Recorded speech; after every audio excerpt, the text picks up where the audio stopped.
नमस्कार, आप देख रहे हैं मुद्दा। मैं हूं आपके साथ उन्नति भटनागर। बात करेंगे उत्तर प्रदेश की, जहां उत्तर प्रदेश की सियासत में इस वक्त समाजवादी पार्टी अपने कोर वोट बैंक को मजबूत करने में जुटी है।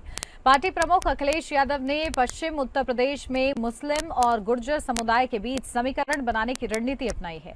इस रणनीति के तहत अखिलेश यादव गुर्जर समुदाय को अपने साथ जोड़ने की कोशिश कर रहे हैं, ताकि वे 2027 के विधानसभा चुनाव में बीजेपी और आरएलडी गठबंधन को मात दे सके। पश्चिम उत्तर प्रदेश में मुस्लिम समुदाय पहले से ही सपा का मजबूत वोट बैंक है, लेकिन अखिलेश यादव जानते हैं कि सिर्फ मुस्लिम वोटों के सहारे वे बीजेपी आरएलडी गठबंधन को हरा नहीं सकते। इसलिए वे गुर्जर समुदाय को अपने साथ जोड़ने की कोशिश कर रहे हैं। गुर्जर समुदाय उत्तर प्रदेश में एक महत्वपूर्ण वोट बैंक है, खासकर पश्चिम उत्तर प्रदेश में। इस समुदाय की संख्या कई विधानसभा क्षेत्रों में निर्णायक भूमिका में है।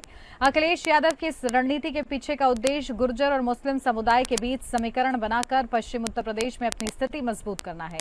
हालांकि यह देखना दिलचस्प होगा कि अखिलेश यादव की यह रणनीति कितनी सफल होती है और क्या वे गुर्जर समुदाय को अपने साथ जोड़ पाते हैं या नहीं।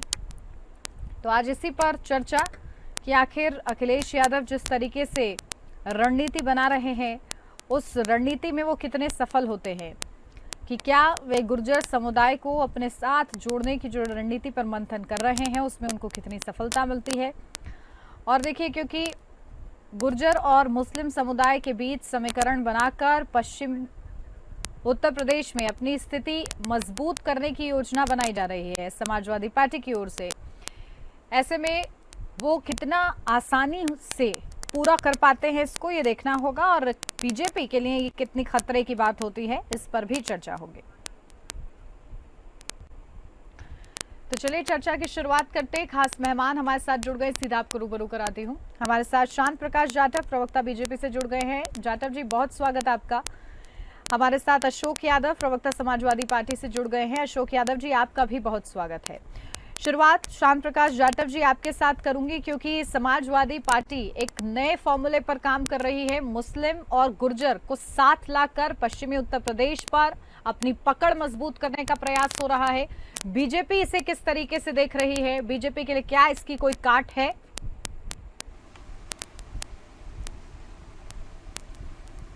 नहीं, अगर यदि ये जो बात कर रहे हैं कि मुस्लिम और गुर्जर के साथ में तालमेल बना करके ये चुनाव में जीत का एक पाल रही है, मंतव्य पाल रहे हैं, मुझे चुनाव देखना सिर्फ एक सीट इनको मिली, और बहुलता वाली जो मुस्लिम बहुलता वाली सीटें हैं वहां पर इनके प्रत्याशियों की जमानत जब्त हुई। तो मुझे नहीं लगता कि समाजवादी पार्टी जो जाति और धर्म के आधार पर चुनाव लड़ना चाह रही है उसमें इसको कोई सफलता मिलेगी।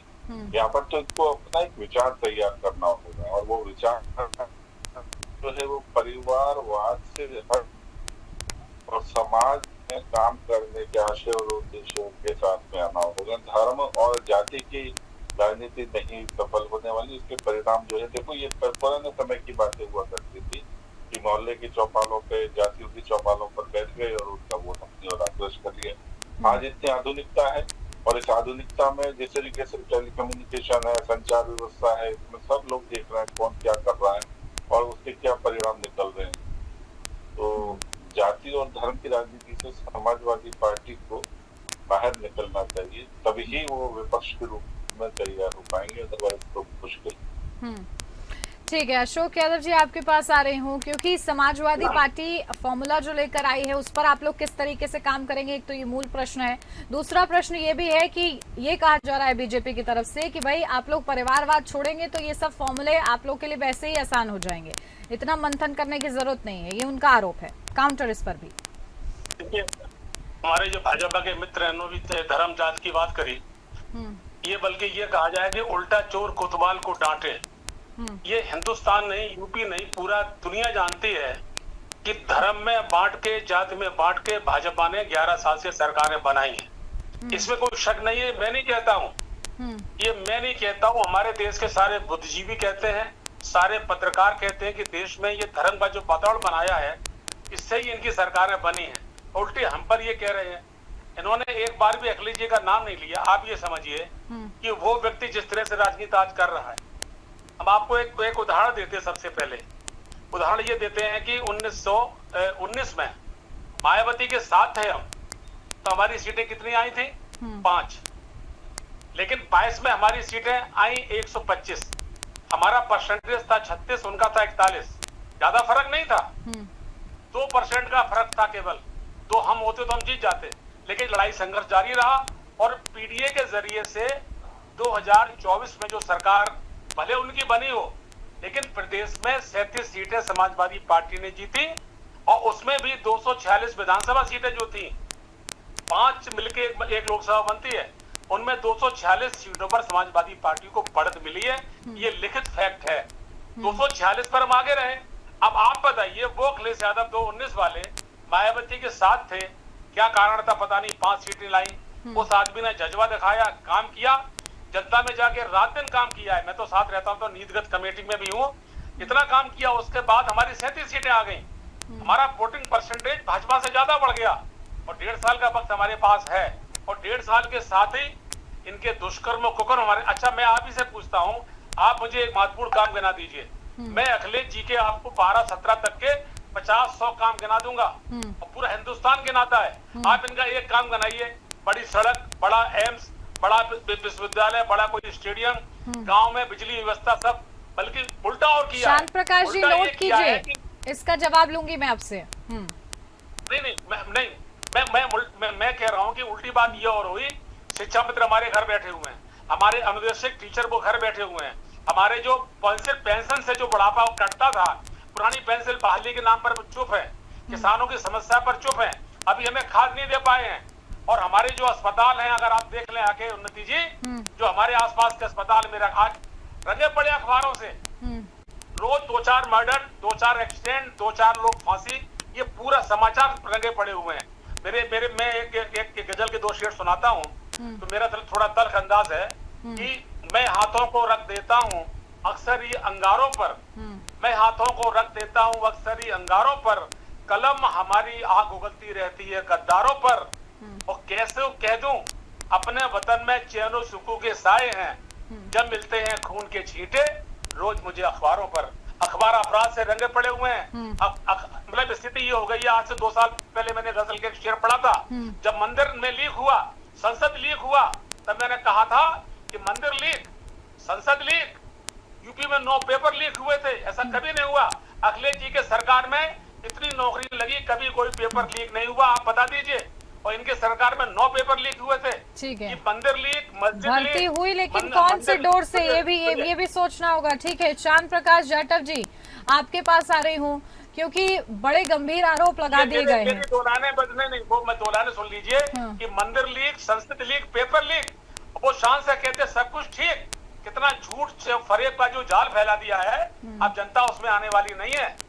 ठीक है, हाँ बोलिए, क्या बोलते हैं आपने? झूठ फरेब का सब जाल है, शांत प्रकाश जी, आप लोग की तरफ से रचा जा रहा है। उन्होंने कहा है कि वो 100 काम गिना सकते हैं, लेकिन खैर उनसे भी मैं 5 काम पूछ लूंगी।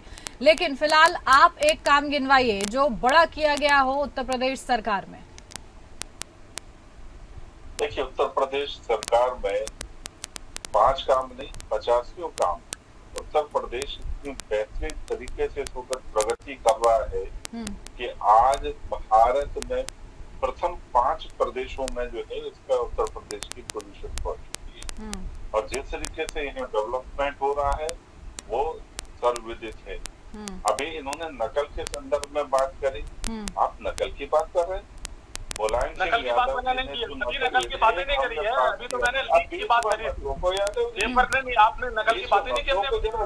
ठीक है, मान लिया, लेकिन अशोक जी इंटरप्ट नहीं करते, एक एक करके मेरी बात सुनाई। ठीक है, बोलिए। आपको मेरी कोई बात का बोलिए अपनी बारी में करना नहीं, बोलिए। तो नकल विधेयक जो है वो मुलायम सिंह यादव जी ने, जो हमारे राजनाथ सिंह जी ने नकल विधेयक पारित किया था, उस नकल विधेयक को मुलायम सिंह यादव जी ने जो है वो खारिज कर दिया, क्योंकि वो चाहते थे कि नकल हो।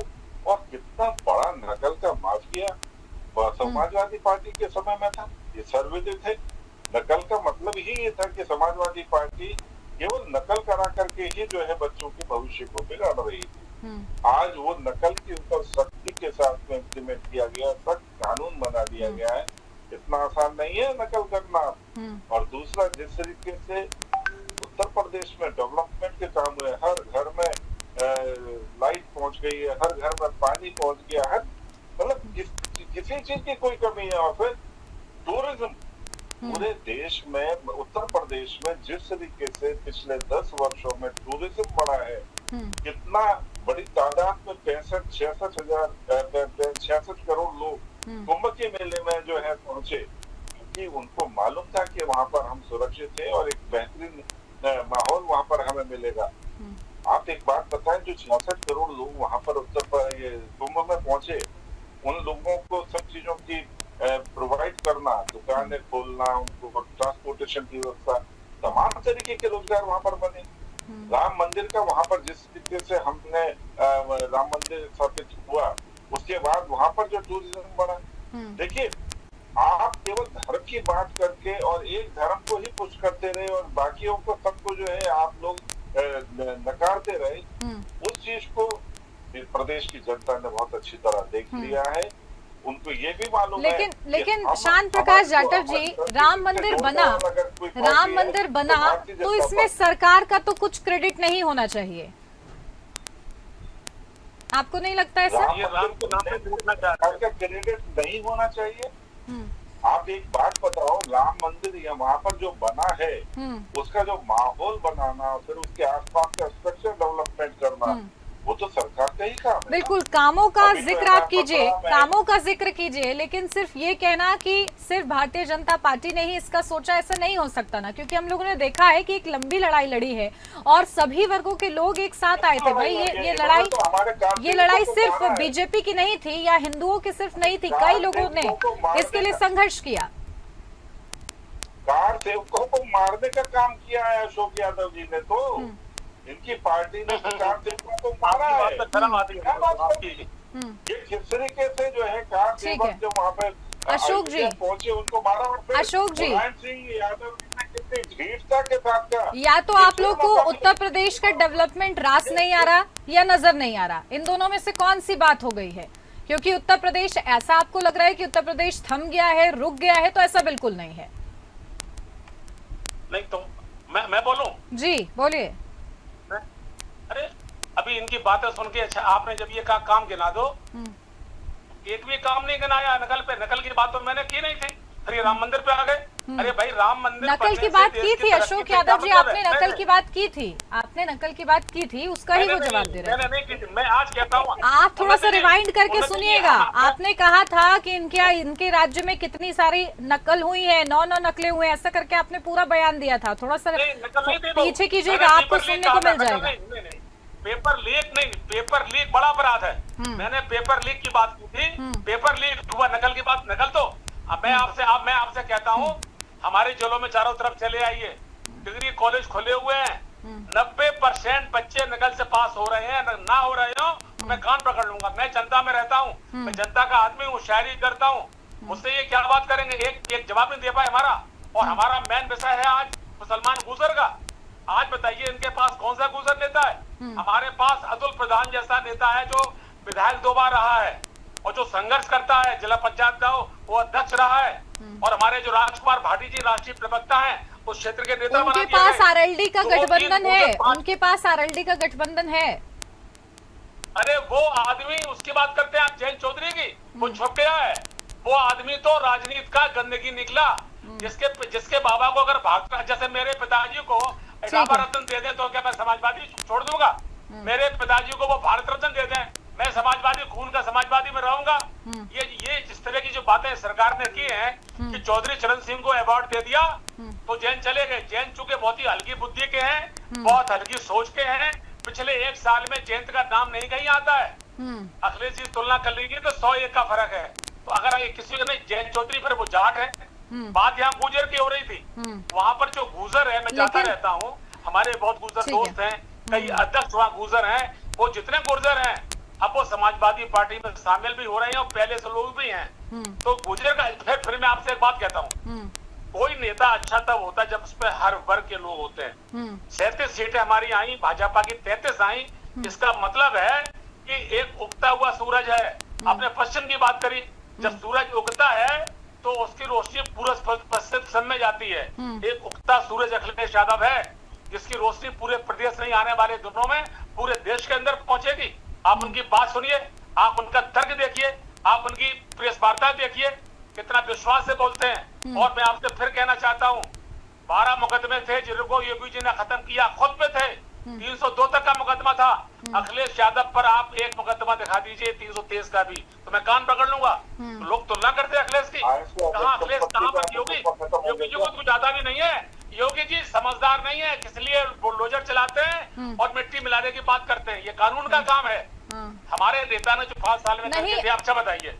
मेट्रो चलवाई। अशोक यादव जी, एक बात सुनिए, एक बात सुनिए, अगर किसी आरोपी के घर पर बुलडोजर चल जाता है तो उसमें तकलीफ क्या हो जाती है? अगर ये नैरेटिव बन रहा है कि अपराधियों में खौफ आ रहा है, तो इसमें विपक्ष को कहां पर आपत्ति हो जाती है? अरे अच्छा बताइए, आशीष मिश्रा जो टेनी मिश्रा मंत्री का लड़का था, उसने 40 पर चढ़ा दी गाड़ी और 4 लोग मर गए, 16 घायल हो गए। क्या कभी बुलडोजर वहां पहुंचा है? अभी एक छोटे सिंह चौहान को अभी सजा हुई है, उम्र कैद। ये पहले बसपा में ने मर्डर किया, उसके बाद भाजपा ने शामिल कर लिया इनको। इसलिए शामिल कर लिया कि मेरे मजबूत आदमी है ये, सजा हो गई उसको। कौन जवाब देगा इसका? भाजपा ने क्यों लिया उसको? ठीक है। अजित पवार पर 70 नहीं, मेरा मतलब ये है कि हम हैं तो गलत हैं, इनके साथ आ जाएंगे तो दूध के धुले हो जाएंगे। ये मानक स्थापित कर दिया पूरे देश में। जितना बड़ा अपराधी सब भाजपा में शामिल हो रहा है। आप देख लीजिए, एक तरफ से मैं आपको नाम गिना दूं, जितना बड़ा अपराधी और जितना बड़ा बुरा नेता है वो सब भाजपा में शामिल हो रहा है। केवल इसलिए बच जाएगा। ठीक है। नहीं तो इस तरीके के द्वंद से आपको लगता है कि 2027 की राह आसान हो जाएगी? आप उन पर कीचड़ उछालेंगे, वो आप पर कीचड़ उछालेंगे। 246 सीटों बढ़ती है हमारी। ठीक है, 246 सीटों को बढ़ती है लोकसभा में। ठीक है। श्याम प्रकाश जाटव जी, हमारे पार्टी में कितना काम चल रहा पता आपको? हमारी पार्टी में लाखों कार्यकर्ता है जो रात दिन काम कर रहा है। काम ग्राउंड जीरो पर दिखेगा, आपके मुद्दे ग्राउंड जीरो पर दिखेंगे, यहाँ पैनल पर गिनवाने से कुछ नहीं होगा। ठीक है। श्याम प्रकाश जाटव जी, किस तरीके से आप लोग अपनी रणनीति बनाएंगे?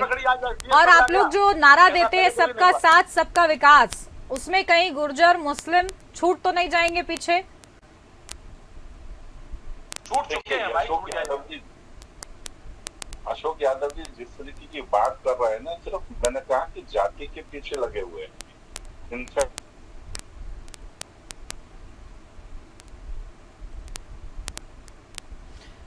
चलिए शायद शांत प्रकाश जी का जी प्रकार की प्रवृत्ति के एक भी नाम बता दीजिए, एक नाम बता दीजिए।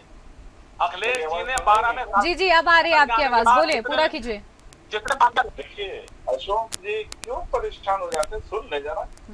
देखिए अशोक यादव जी जिस पार्टी से हैं, वो पार्टी का जो प्रवृत्ति है अपराधियों को टिकट देने की, अपराधियों के धर्म को देख करके उनको पुष्ट करने की, उनके कुत्तों को मंच पर ला करके उनको हाथ मिलाने की। अरे आप अपराधियों को कुत्तों को लेकर के जो है ना करते हैं, आपने क्या करा? हल्की बातें मत करिए। अखिलेश यादव के शासनकाल में या काल में नहीं हो सकता है। मैं आपके नहीं हो बीच में बोला था क्या? नहीं हो सकता। मैं आपके बीच में बोला था क्या? लेकिन आप जब कुत्तों वाली बात करते हैं, अरे आप ये कह रहे कुत्ते, आपने तो बात तो सुनो। बात कर दी आपने कुत्ते। ठीक है, आपने भी बोला कि सारे अपराधी बीजेपी में हैं, आपने भी बोला था, तो सुनने की भी क्षमता रखिए। ठीक है, प्रूफ मत करिए, प्रूफ बोलिए। ठीक है, तो उनको बता नहीं देंगे तब तो बोलेंगे वो। ठीक है अशोक यादव जी, एक एक करके बोलेंगे। ठीक है, शांत प्रकाश जाटव जी पूरा कीजिए। इस तरीके से आपका जो बिहेवियर रहा है, अभी मकान खाली की करने की बात आई, आपने टूटियां दिखा दी लोगों को, टूटियां लेकर के भी वापस आ गए। अरे आप ये इतनी छोटी छोटी हरकतें कर रही है, घटिया बातें कर रहे हैं आप। आप बहुत छोटी बातें कर रहे हैं, बहुत छोटी बातें कर रहे हैं, छोटी मोटी वाली बातें बड़ी घटिया बातें हैं। उन्होंने ये टोटी का पे आरोप लगाते, ये टोटी नहीं। मतलब उन्होंने तो ये कहा था मंच पे आके, आदमी पर जो मुख्यमंत्री रहा हो टोटी का आरोप लगा लोगों ने।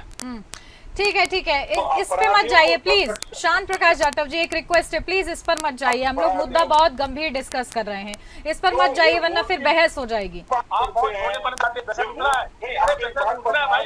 वैसे दूसरा है, आप मैन पैसे पे आइए, मैन पैसे पे आइए, हमारे साथ अशोक यादव जी, अशोक यादव जी, आपने भी बोला, मेरी बात सुनिए, आपने भी बोला कि उनकी पार्टी में जितने बड़े अपराधी हैं सब भारतीय जनता पार्टी में, आपने बोला कि नहीं बोला? तो अब उनका सुन लीजिए क्या वो बोल रहे हैं, फिर उसके बाद आपको मौका दूंगी। ऐसे बीच में बोलने से नहीं बात बनेगी, ठीक है? पूरा कीजिए शांत प्रकाश। बाद बोलूंगा, बोलिए। अपराधियों से मुक्त है। आज उत्तर प्रदेश में अपराधी नहीं दिखाई दे रहे, माफिया नहीं दिखाई दे रहे, मारे जा चुके हैं, अपनी मौत मारे गए हैं। अरे क्या बात कर रहे हो? आपको परेशानी पीड़ा इस चीज की है, इसलिए आप धर्म की राजनीति में घुसे हुए हो। आपको मालूम है अच्छी तरीके से आपके पास कोई विजन नहीं है। उपचुनाव में आपको जनता ने जो है वो धता बता दिया है, आपकी स्थिति वो स्थिति कर दी है कि आप समझ में नहीं आ रहा, इसलिए आप जुगाड़ बना रहे हो। आपका पीडीए फार्मूला फेल हुआ था, तभी तो आपने गुर्जर और अल्पसंख्यक ये जो मुस्लिम है जो फार्मूला निकाला। आप पीडीए के नाम पर वोट लेते हैं और माता प्रसाद जी को जो है नेता प्रतिपक्ष बना देते हैं। सबसे बड़ा धोखा, माता प्रसाद जी कौन से पीडीए समूह से आते हैं? मगर आप लोगों से वोट लेना और मेरा परिवार जीत जाए, आप वोट देंगे मेरा परिवार जीत जाए और मेरा परिवार ही नेता प्रतिपक्ष बन जाए, ये प्रवृत्ति है, परिवारवाद है। समाजवादी पार्टी का नाम समाजवादी, उसका नाम है परिवारवादी पार्टी। परिवारवादी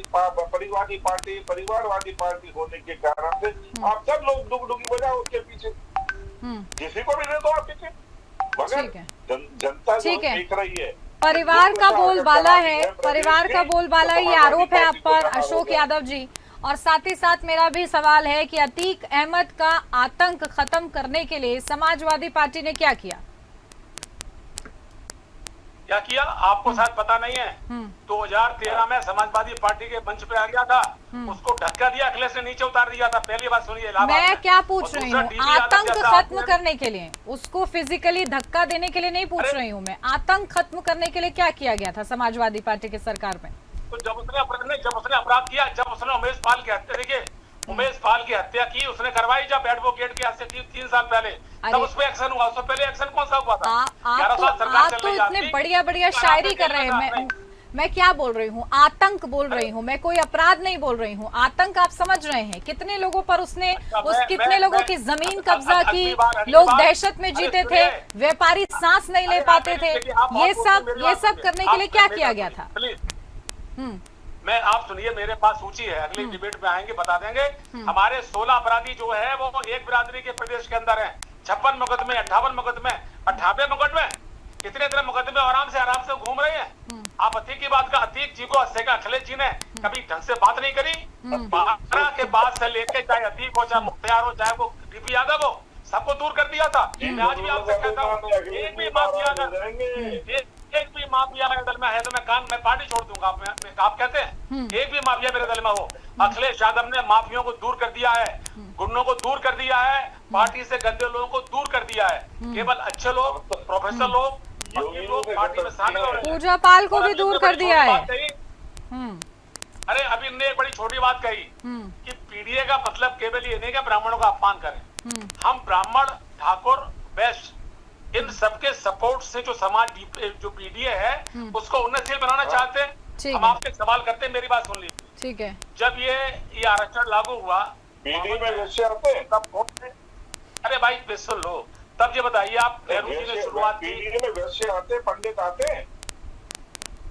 अरे भाई पीडीए वाली बात नहीं, पीडीए वर्ग को उठाना है और सस्ते नहीं है भाई। और कैसे उठाएंगे फिर? अगर पद नहीं देंगे तो फिर कैसे उठाएंगे? ये भी तो बताइए, अगर पद नहीं दिया जाएगा तो फिर कैसे बढ़ेंगे पीडीए?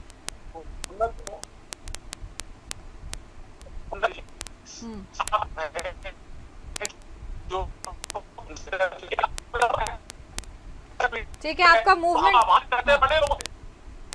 मूवमेंट थोड़ा सा ज्यादा हो रहा है, इसलिए ऑडियो कट रही है आपकी, मूवमेंट ज्यादा है। अरे एक मिनट सुन लीजिए। मंडल कमीशन लागू किसने किया? ठाकुर विश्वनाथ प्रसाद सिंह ने किया, वो ठाकुर थे। इंसानियत पसंद कोई भी आदमी होगा वो पीडीए को पसंद करेगा, ठाकुर पंडित कोई भी हो। क्योंकि पीडीए के जरिए से हम देश में समानता लागू कर सकते हैं। गरीबों की मदद कर सकते हैं, उनका ठीक है। उत्थान कर अगर सकते हैं। पीडीए इसका के मतलब अलावा ये भी है। पीडीए के अलावा भी अगर किसी को पद मिल रहा है, शांत प्रकाश जाटव जी, तो इसमें बीजेपी को क्यों तकलीफ हो रही है? बहुत तकलीफ होगी उन्हें, 27 के बाद बहुत तकलीफ होगी। हाँ, हम तो देखो सबका साथ सबके विकास की बात करते, और हम किसी के नाम को या जाति को लेकर के नहीं, बल्कि अपने काम के आधार पर जिस तरीके से हमने उत्तर प्रदेश में तमाम लोगों को जो है जिनके पास में कच्चे घर थे उनके घर पक्के किए हैं। अब हर घर के साथ में हम सोलर प्लेटों की भी व्यवस्था कर दी है, वो सोलर प्लेटें भी दी जा रही है ताकि 24 घंटे लाइट रहे। पूरी तरीके से हम लोग जो है प्रदेश की जनता के साथ में है, उसको डेवलपमेंट दे रहे हैं। अच्छी सीसी युक्त सड़कें हैं, पानी की व्यवस्था पूरे हर गांव तक पहुंच चुकी है। इनके समय में तो झोपड़पट्टी में रहते थे। और सबसे बड़ी बात, एक बार चलिए मेरे साथ शौचालय जाने के लिए आइए आसपास में घुमाऊंगा आपको।